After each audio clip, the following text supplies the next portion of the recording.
Há uma curiosidade que talvez você não saiba. Um filósofo e matemático chamado Leibniz definiu música assim. A música é um exercício de aritmética secreta. E muitas vezes aquele que a ela se entrega não sabe, não percebe que maneja números. Se nós recuamos, digamos, alguns milhares de anos, talvez vamos encontrar um homem na caverna que pintou lá um bisão, pintou um bicho qualquer. Talvez seja a primeira manifestação da arte. E qual foi a primeira manifestação da ciência? Registra-se como sendo a de Pitágoras, novamente um filósofo e matemático, que por volta do século V a.C., esticou uma corda e viu que ela produzia sons. Depois pegou a quarta parte, a metade, os 3/4 e criou uma escala musical. E novamente falou sobre música e número. Manejando frações, fez música. Não é interessante? O primeiro experimento científico da matemática foi numa arte, a música. Música e matemática, arte e matemática são expressões da beleza que o homem persegue e segue construindo.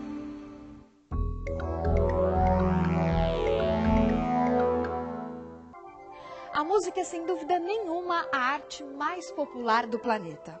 Mas o que pouca gente sabe é que por trás de um chorinho ou de uma complexa sinfonia de Villa-Lobos, existem relações matemáticas muito simples que ajudam a formar, ao lado do talento dos homens, o edifício sonoro da nossa música.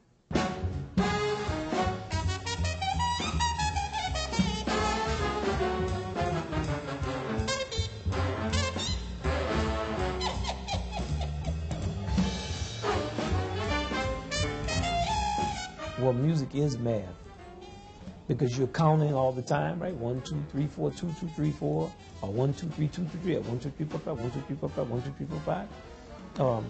The notes of the scale, each harmony is a frequency, which is mathematics. When they all come together, it's many frequencies. The overtone series, you know, each note has many notes above it, all mathematical formulas.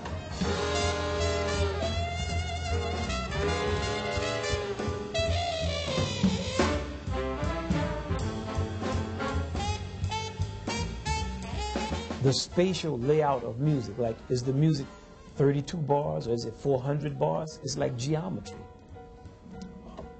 Many different types of music. When you talk about a groove, like the samba groove, many different rhythms against one another. It's like math. Each rhythm represents a number and how the numbers interlock. So music is math.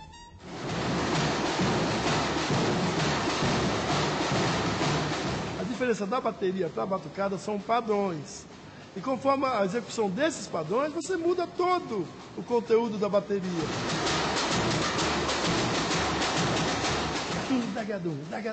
Isso é um padrão de ritmo. Daqui a pouco, é automático, cabeça, boca. Isso são vários padrões, né? Isso é um.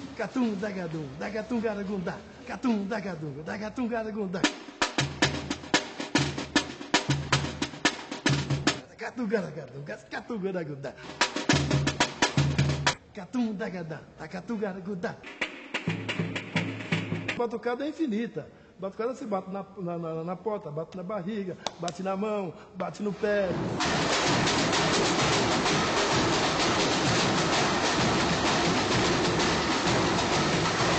Uma boa dança, um bom conjunto acaba ajudando tudo, né? A função da bateria ela é essencial. Se não, é a mesma coisa que fazer um baile sem orquestra, né? Todo mundo surdo. Samba era o nome que se dava às festas que os negros realizavam no Rio de Janeiro no início do século XX. A escravidão tinha acabado há menos de 30 anos. E assim como o candomblé, suas manifestações religiosas, a música samba também era proibida. Madame diz que a raça não melhora, que a vida piora por causa do samba. Madame diz que o samba tem pecado, que o samba, coitado, devia acabar. Não é de hoje que músicas rítmicas como o samba, que excitam os nossos sentidos e mexem com as nossas emoções, são perseguidas. Essa história começa há muito tempo, lá na Grécia Antiga. O filósofo e matemático Pitágoras imaginou que as 7 esferas, os planetas que giravam, como se pensava na época, ao redor da Terra, produziam a música das esferas. Essa música não poderia ser ouvida pelos humanos simplesmente porque ela era a própria música da vida, que nós ouvíamos desde o nascimento. Assim como um ferreiro deixa de ouvir o som da sua bigorna, não ouvíamos essa melodia celestial.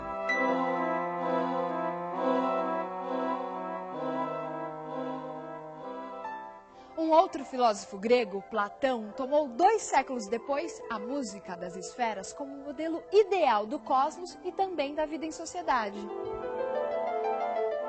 Para ele, a música pode funcionar tanto como elemento de harmonia como de destruição, dependendo do gênero musical. Em primeiro lugar, estão as músicas que ajudam o cidadão a encontrar o equilíbrio, a elevação, aproximando-os dos deuses. É a música produzida pela lira, pela cítara. Todas as outras levam os homens à decadência, à degeneração, e os aproximam dos animais. São as músicas rítmicas, enfim, todas as músicas populares.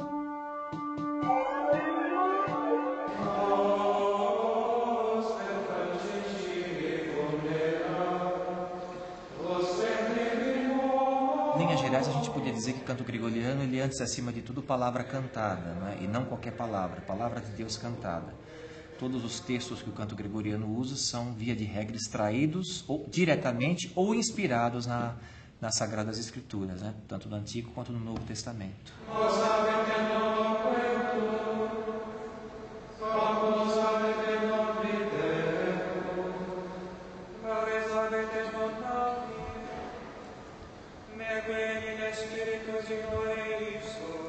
Você tem uma melodia única que é cantada igual por todas. Ela é cantada por todo mundo, né? Nós, por exemplo, nos nossos ofícios, nós cantamos a mesma coisa sempre, todos juntos, não é? E o ritmo do canto gregoriano, voltando à sua definição, que a palavra cantada é dada pela palavra, né? Nós podemos rezar de diversas maneiras, né? Podemos fazer orações mentais, né? Podemos ler as orações pura e simplesmente, ou podemos cantar essas orações, não é? Então, nós vemos no canto uma forma mais perfeita, por assim dizer, de orar. O canto gregoriano se esforçava em deixar de fora toda e qualquer possibilidade de ruído ou combinação desagradável aos ouvidos, buscando assim uma suprema harmonia que, pouco a pouco, as vozes dos monges encontravam através do uníssono.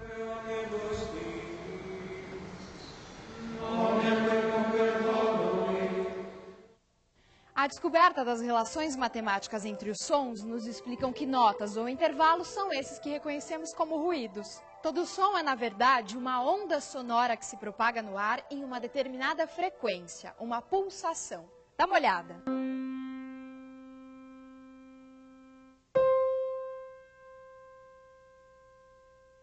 O som produzido pelos nossos passos são uma frequência. 3 passos por segundo.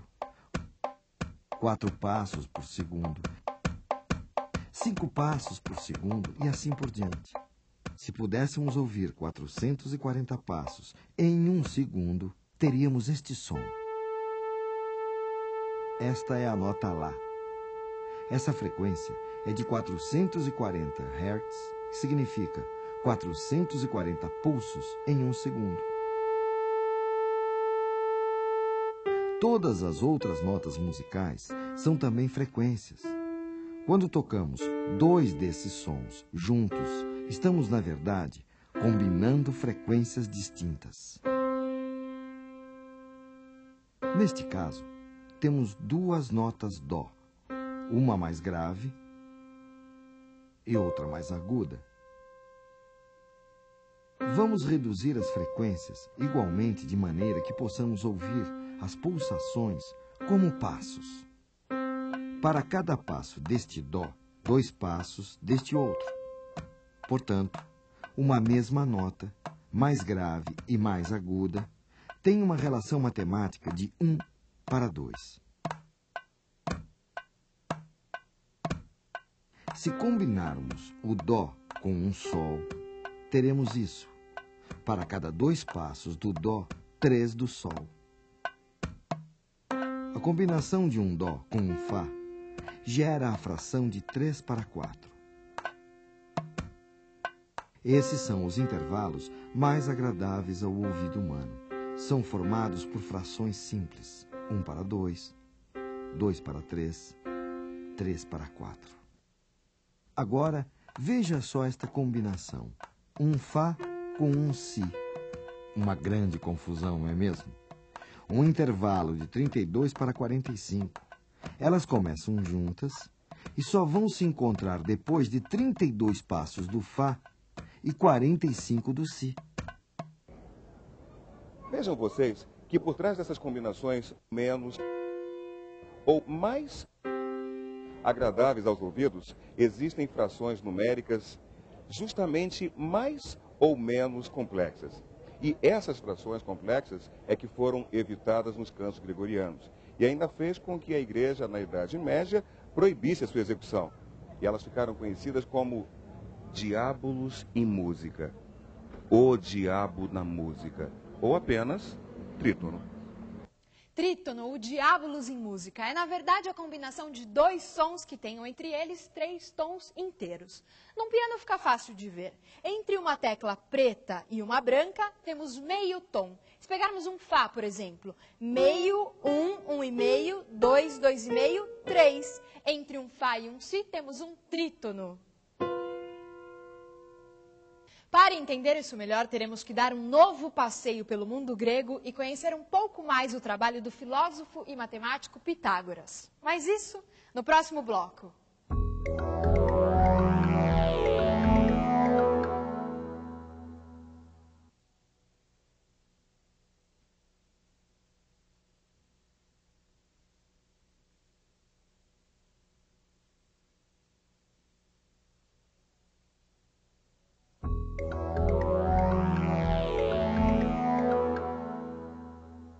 Foi com o instrumento de uma só corda, o monocórdio, que Pitágoras realizou suas experiências. Provavelmente uma das primeiras tentativas de organizar e compreender o espectro sonoro no Ocidente, lá na Grécia Antiga, mais de 500 anos antes do nascimento de Cristo.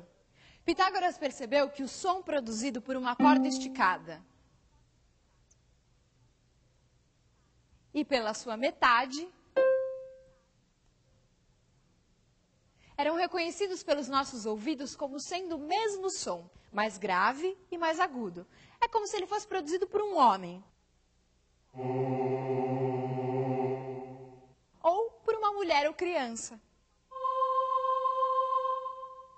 Mas ao fazermos vibrar uma terça parte dessa corda, um novo som aparecia. Tocados simultaneamente, esses sons produziam uma agradável combinação ao ouvido humano. Dividindo sucessivamente essa corda em sua quarta parte, quinta, sexta e assim por diante, Pitágoras foi organizando matematicamente o espectro sonoro e encontrando as relações matemáticas existentes entre os sons das muitas escalas, das mais diversas regiões e épocas da civilização grega. Muito provavelmente foi partindo de um raciocínio semelhante que nasceram as escalas musicais em outras culturas. Se o som produzido por uma corda e o som produzido por essa corda, reduzida a uma terça parte, produzem uma combinação agradável, o que aconteceria se, repetindo o mesmo raciocínio, também dividíssemos esta corda que produz esse novo som em 3? Um novo som surgirá, que combina perfeitamente com esse segundo e também com o primeiro. E foi provavelmente assim que há muitos séculos atrás, algum músico chinês, colecionando sons a partir das sucessivas divisões do som original, começou a criar uma escala musical, até que ele se deparasse com o 6º som produzido por essas sucessivas divisões.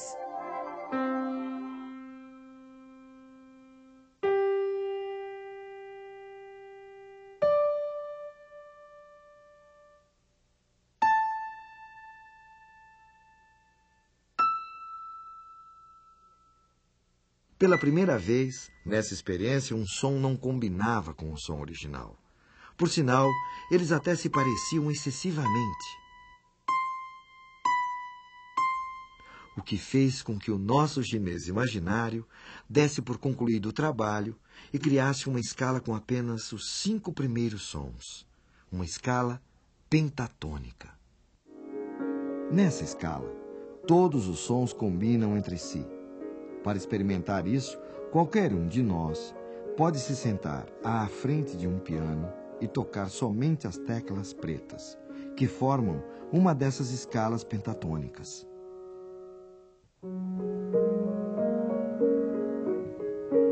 A escala pentatônica é a escala da música oriental, especialmente da música chinesa, japonesa e dos hindus. E é uma escala onde todos os tons têm uma relação matemática idêntica entre si. E isso provoca um sentimento de harmonia, de igualdade, que é um sentimento também da civilização chinesa, da arte chinesa como um todo.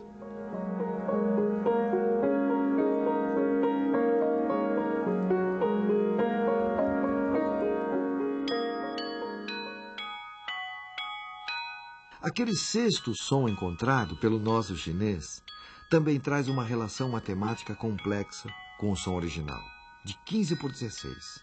Além do que, 15 por 16 é quase 16 por 16, ou seja, 1, o som original. Pela extrema semelhança e pela complexidade existente na relação desses sons, ele foi afastado do universo sonoro chinês. Foi justamente a incorporação dessas combinações de sons que incomodavam o ouvido que deram vida à música tonal, imortalizada pelo compositor Johann Sebastian Bach. Bach certamente percebeu que se o trítono estabelecia a relação mais complexa entre os sons de uma escala, ao escorregarmos esses sons para os que estivessem imediatamente ao lado, ou seja, Fá para Mi e Si para Dó, sairíamos da dissonância para a consonância, do ruído para o prazer, da tensão para o repouso.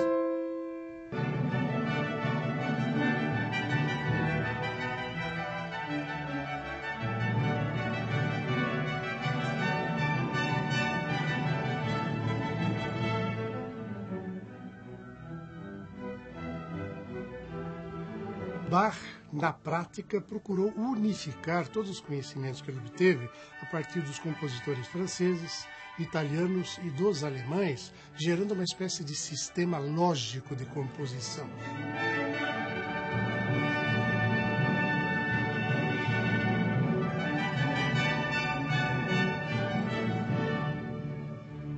Usando principalmente a questão do trítono, que era chamado de o diabo na música, né? Porque ele gerava instabilidade no discurso musical, incentivava as emoções profundas, o que os religiosos da época principalmente abominavam.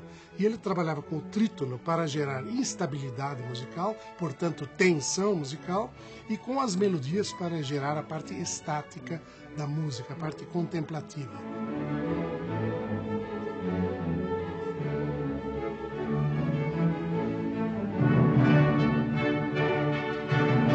Ele conseguiu realizar o sonho de todos os compositores de todos os tempos, encaminhar a música para uma organicidade tal que em nosso tempo Villa-Lobos viria a dizer que ele não havia apenas produzido a melhor música de um país ou de um tempo, mas ele havia descoberto os segredos da linguagem universal, cósmica da música.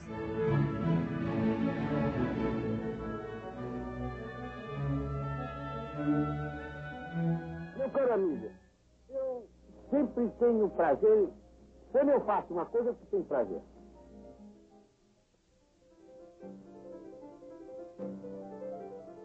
O fascínio de Villa-Lobos, pela obra de Bach, nasceu quando o ainda menino estudante de violoncelo foi apresentado às músicas do Cravo Bem Temperado. Anos mais tarde, Villa compõe as suas Bachianas Brasileiras, que teve a obra de Bach, ao mesmo tempo como fonte de inspiração e alvo de homenagem.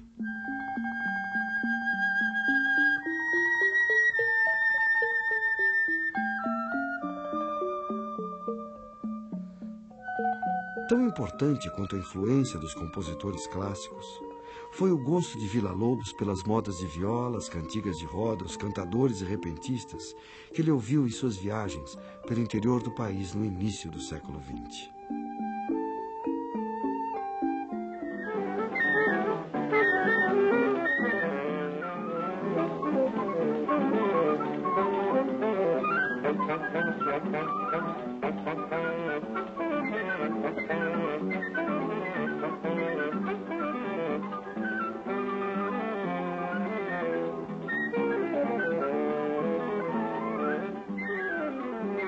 Villa-Lobos se inspirou também na música praticada nas ruas e praças do Rio de Janeiro, compostas e executadas pelos chorões, músicos populares que tocavam nos bares ou em festas da cidade. Tal interesse o levou a estudar violão escondido de seus pais, que não aprovavam sua aproximação com os autores daquele gênero, considerado marginal.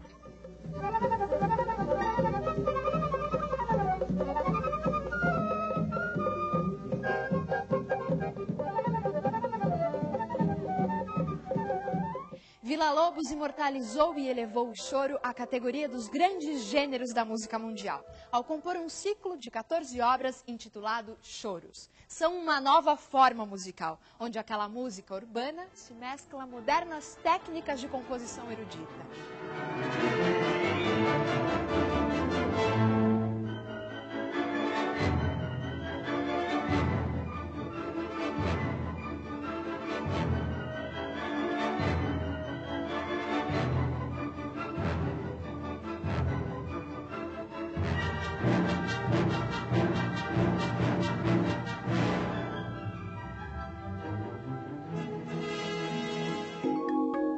Não sei se você sabia, para Pitágoras, a beleza está associada à simplicidade da representação matemática. Por exemplo, o cubo era para Pitágoras a expressão a 3 dimensões mais bonita que ele podia conceber. Já no plano, o círculo e a sua harmonia era o que havia de mais belo. Ele gostou tanto dessa sua ideia que chegou a dizer: tudo é número. Isto é, ele queria dizer que todas as relações possíveis podiam ser expressas por uma relação matemática. E quanto mais simples fosse essa relação, mais bela seria esta expressão.